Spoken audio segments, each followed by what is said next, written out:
कर्नाटक में हिजाब पर पाबंदी बरकरार रहेंगी क्योंकि अदालत ने हिजाब के ख़िलाफ़ फ़ैसला दिया है और अदालत के इस फ़ैसले के बाद मुसलमानों ने इस फ़ैसले को मानने से इनकार कर दिया है।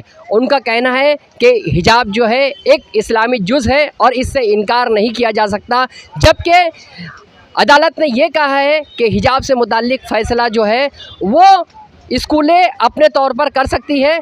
और इस तरह से कर्नाटक कोर्ट के फ़ैसले के बाद मुख्तलिफ़ राय उलमाए कराम, अमायदीन शहर और सियासतदान ने रखी है।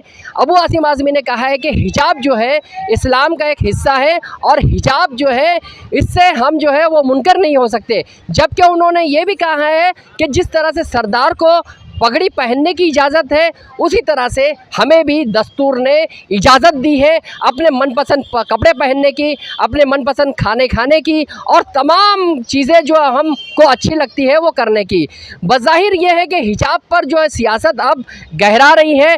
रज़ा एकेडमी के सईद नूरी ने भी हिजाब को एक इस्लामी जज्बे के तहत दुरुस्त करार दिया है और कहा है कि इस्लाम में हिजाब की इजाज़त है और सबसे पहले औरतों के पर्दे का हुक्म इस्लाम में ही दिया गया है। इसलिए जो फ़ैसला है अदालत का उसके ख़िलाफ़ मुस्लिम तंजीमों ने न सिर्फ ये कि एहतजाज जारी रखा है बल्कि उन्होंने इसे सुप्रीम कोर्ट में चैलेंज करने का भी फ़ैसला किया है। मुस्लिम तंजीमों को ये उम्मीद है कि हिजाब से मुताल्लिक़ फ़ैसला उनकी मजहबी आज़ादी के साथ साथ उनकी जो है दस्तूरी आज़ादी के ख़िलाफ़ भी कदगन है। ऐसे में अदालत के फ़ैसले के ख़िलाफ़ मुसलमानों ने सड़कों पर आने का भी फ़ैसला किया है। जहां के इंसाफ की खास रिपोर्ट। साथियों, मुझे अफसोस के साथ कहना पड़ता है कि आज इस मुल्क में सिर्फ और सिर्फ मज़हब को लाकर, मंदिर मस्जिद को लाकर कहीं न कहीं सियासत हो रही है। अब आज कर्नाटक कोर्ट का फैसला आया है और मोहतरम जज साहब ने कहा कि पर्दा, हिजाब इस्लाम का हिस्सा नहीं है। मैं देख रहा हूं कि सूरह नूर, सूरह अहज़ाब में, सूरह नूर के 24 नंबर आयत नंबर 30, उसमें कहा गया है कि ऐ ईमान वालों, अपनी नजरें नीचे रखो। ईमान वाली औरतों के लिए नीची नजरें रखना है, अपनी जीनत को जाहिर मत करो। कहा गया है, इस्लाम में कहा गया है, अल्लाह ने फरमाया कि ऐ नबी, अपनी बेटियों से, औरतों से कह दीजिए कि अपने ऊपर सर से पैर तक चादर ढांप कर रखें। और उसके बाद यदि कहा जाए कि इस्लाम का हिस्सा नहीं,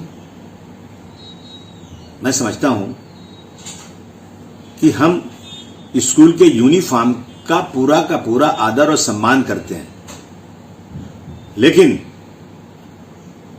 मैं पूछूं कि हमारे सिख भाइयों को पगड़ी पहनना जरूरी है, उनके मजहब का हिस्सा है, क्या वो स्कूल में आए और उनको कहा जाए कि यूनिफॉर्म में पगड़ी नहीं है तो क्या उनकी पगड़ी उतारी जाएगी?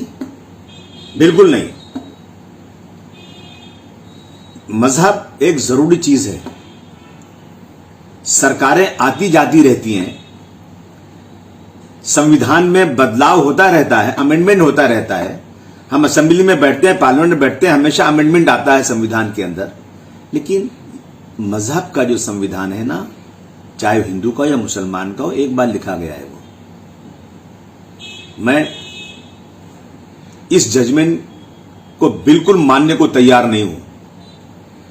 अदालत ऊपर की भी है, ऊपर की अदालत में जाएंगे, लेकिन इस मुल्क में रहने का सबको हक है और अपने अपने मजहब पर चलने का हक है, ये संविधान में है। आज जो डेवलपमेंट की बात नहीं हो रही है, मुसलमानों को नौकरियों से बाहर किया गया है, उनके पास काम नहीं है, उनको रिजर्वेशन नहीं मिल रहा है, उनको एडमिशन नहीं मिल रहा है, उनके एरिया में स्कूल नहीं है, उनको नौकरी नहीं है, अस्पताल नहीं है, इस पे बहस नहीं हो रही है।